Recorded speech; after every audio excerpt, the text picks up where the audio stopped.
Well, good morning, good afternoon, good evening, depending on when you may be watching this. I'm Jamie Moeller, and this is the Grad Connection, where my goal is to try to help graduate students do more than survive. I want to see you thrive. So, a couple weeks ago, I started a teaching assistant series. The first video in that series was talking about the different types of assistantships. Just recognizing that I can only speak from my perspective of working at Purdue University, but hopefully that there's some similarities with other universities.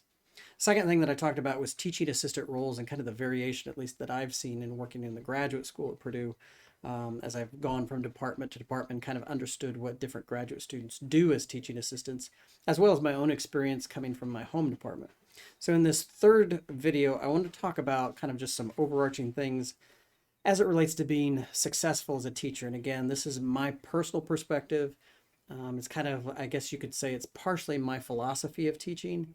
And I'm certain that not everybody will share my perspective on what I think makes a great teacher. All I can do is, again, share from my experience. Now, beyond this video, what's coming up kind of, in the coming weeks, what I want to do is really dive into, I want to have a section of these videos that really focuses on curriculum design or course design. Now, my master's degree and a lot of my PhD work, although it was here at Purdue, focused on curriculum and instruction, instructional design, course design, those kinds of things. And so I want to talk about, and I've got a whole litany of things talking about what are the things that should be in a syllabus, what are objectives, and how do they work, and how do you create alignment. And I'm going to talk a little bit about that today. Active learning techniques, which is something that's really focused on right now particularly in the last 5 to 10 years, focusing on active learning techniques. I'm going to talk about cognitive strategies, how to use rubrics when you're grading, and then also dealing with integrity issues and other things. So it's kind of like I have this section where I want to deal with or talk about curriculum design, course design. Then I also want to talk about lecturing and lecturing skills and some of the things that I think I want to talk about instructional approaches, some how you deal with classroom behaviors, particularly if you're in a lecture environment, how you deal with some of the oddities that can happen in a class, and then also just talking about presentation skill. At least right now, I have two other additional topics: one on grading issues, and then also how to deal with office hours and those kinds of things. So those are some of the things that are coming up in these videos about what I'm calling the teaching assistant series. And I don't know where this is going to go after that. I'm making this up as I go along, and it's really kind of I'm trying to focus on topics that I think are timely given the point where we are, or something that's particularly maybe there's a topic that's I don't know on my mind or heart at the time, so I try to do that. So I titled this "Deconstructing the University Instructor." Because when I think about being a university instructor, there are a couple things that stand out to me that I think are kind of like core. First, there's kind of this assumption, and I think it is absolutely true, that you are an expert. And by an expert, I mean you have and you display mastery in some knowledge or skill domain. And so, I mean, you're respected in that area. Now, when you start out, maybe the depth of knowledge is not as great as it is, but it should be continually expanding. I mean, when you think about the way promotion and tenure works at a university, particularly in a tenure track position, essentially the guidelines for promotion from an assistant to associate, so rung one to rung two, assistant associate to associate professor, at least at Purdue, it's promise of national or international recognition. So it's basically you're doing activities that are showing promise towards becoming internationally or nationally known. Then when you're going from associate professor to full professor, the kind of the mantra is that you actually have become internationally recognized or nationally recognized, typically in your skill domain or your topic or discipline. So when I talk about expert, that's what I'm talking about. It comes from that frame of mind. One of the other things is I think, I come from a research intensive, sometimes called R1 kind of university, where sometimes there can be this competition between research and teaching. I come from a college that is predominantly teaching focused, or it was when I was coming up through the ranks. Now it has shifted more towards research. Other people might come from more of a hardcore research where research is the only thing and teaching's a byproduct or a secondary thing you do. In my opinion, research drives expertise. And so regardless of what your research area is, that research area is one of the things that hones you or makes you more of an expert, I think, by actually practicing, by doing, by experimenting, by theorizing. So I wrote down, gathering information, testing, theorizing, practicing, all of those things depth or deepen you as an expert, right? It increases your knowledge base. And so I think that's one of the critical things. And I think that's one of the things that, although the general public might not perceive this, when you go from one university to the other with different price tags, different costs associated with attending those universities, what you're paying for is expertise. And hopefully, that expertise is what you're getting out of it. So first and foremost, I think to be a good university instructor, to be a good teacher at a university, first and foremost, you have to be an expert. You have to know your stuff, and that takes a lot of work and a lot of study, and at least a lot of times it's a constantly changing, morphing kind of thing. So that's number one, is being an expert. Second is recognizing the value of teaching, and that you are a teacher, that you are an instructor. And so, by teaching, what, the definition that I kind of wrote down here is basically to teach is to help gain knowledge, skill, or ability by showing and explaining. And I would say probably it goes beyond that, because my third point is about constructing coursework, courses, and curriculum and all that. I mean, it's not enough just to be good at showing and explaining. You also have to be good at what I want to say, architecting or creating activities, creating experiences, creating something that learners go through and interact and experience that causes them to, gain in knowledge, skill, and ability. So, a lot of that, when we talk about teaching, and when I dissect teaching, I think about all the things that kind of wrapped into that. One is, presentation skill and communication skill, being able to talk coherently and in a way that draws people in when you're presenting subjects. And hopefully the passion that makes you an expert can also be the passion that comes through in your teaching, because I think that's a critical thing. If you don't like the topic that you're teaching, you're not going to draw anybody to it. Nobody's going to be excited about it. I mean, one of the things I learned long ago is that I have to be careful what I commit to writing about, because if I'm not incredibly passionate about what I'm writing about, it's going to be a drudgery to actually get through. Same thing with teaching. So the most excited person in the room about the content should be the person teaching. If that's not the case, I think it's going to be really difficult for learners to want to learn. And particularly, I think, at least for myself, the harder or the more challenging the topic is to explain or for students to grasp, the more excited I am about teaching it, because to me it's more of a challenge in doing it. So anyway, but presentation skill, communication skills, right? The ability to lead others in a conversation and hold their attention, help them understand, being able to explain things from multiple viewpoints.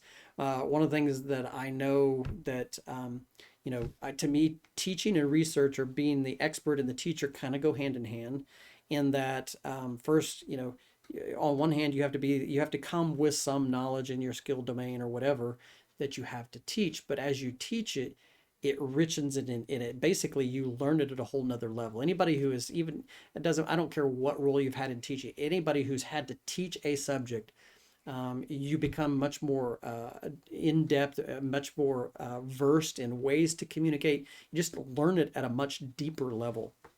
So, relative to teaching, presentation, communication skill. Another thing that I think, another thing that plays into this is something that a lot of executive presence books talk about as being gravitas. That is the way you act and the way you come across.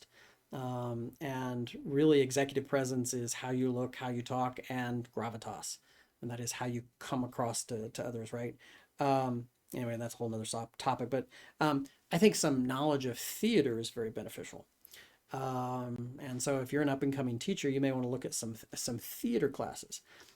Theater has a way, and so, when I was in high school, I was involved in theater. I've always been on stage musically and otherwise, and so I kind of have learned some of these things. I'm always learning. I'm not saying that I know it all, but I'm saying that there are some things that you can garner from theater that can actually make you a much better presenter and a much better teacher. Understanding of your body and facial expression, body positioning, using your body to communicate. Second would be understanding of space, of your quote unquote stage, and being able to use that well. to hold attention, to be able to communicate, and all those kinds of things. So, I mean, to me, there's some value in taking some theater classes, or at least having some experiences in doing that, because it'll make you better. It'll make you able to draw people in more. You can capture them more easily. And then lastly, just some general communication things like commanding attention, being dynamic and engaging, and all those kinds of things. So number one thing about deconstructing university instructor is being an expert in something. Second would be becoming a good teacher of that, and just being a good teacher in general. I think also going along, number three would be, in addition to being a good teacher, is also being good at designing or creating, whether it be a class, whether it be, well, I mean, when I say a class, it could be as simple as a single lecture. It could be a course, which is a compendium of lectures and other kinds of activities, all the way to a curricula, whether that be a 2-year curricula, 4-year, whatever it happens to be. There is an art and science to designing instructional materials. In my master's degree, a lot of the material that I took was from some master people here at Purdue that were just master educators, and not just from a standpoint of being able to get up and stand in front of class and talk, but being able to design the layout of curriculum, to be able to lay out the design of a course such that it leads a user into the material and helps them basically integrate it into their being, whether that be knowledge, skill, or ability, right? And so I think, to me, another piece of being good, and this is one of the areas that I think a lot of people in a university environment, a lot of people become faculty because of their expertise. They're great researchers. They do great work there.